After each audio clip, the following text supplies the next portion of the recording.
अस्सलाम वालेकुम दोस्तों, अॼु पंहिंजा ड्रामे जी धमाकेदार अपडेट तव्हां सां शेयर कंदासीं। चाकर खान भला जेको आहे मारियो वेंदो अकबर खान जे माण्हुनि जे हथां या अकबर खान जे हथां, या इन खे मंसूर खान ऐं दिलावर वारा गॾिजी करे बचाए वठंदा या सावल बचाईंदो।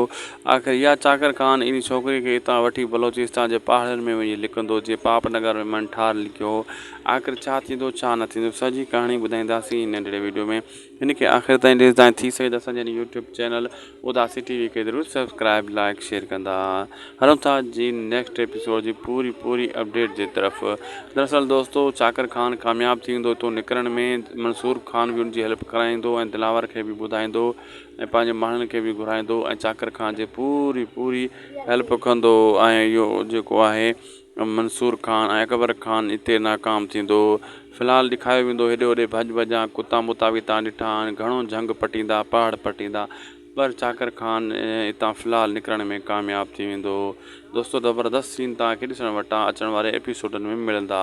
वीडियो पुॻो पंहिंजी पुॼाणी ते। अपडेट सुठी लॻी त महिरबानी करे उदासी टीवी यूट्यूब चैनल खे ज़रूरु सब्सक्राइब लाइक शेयर कंदा, सुठो प्यारो कॉमेंट बि कंदा।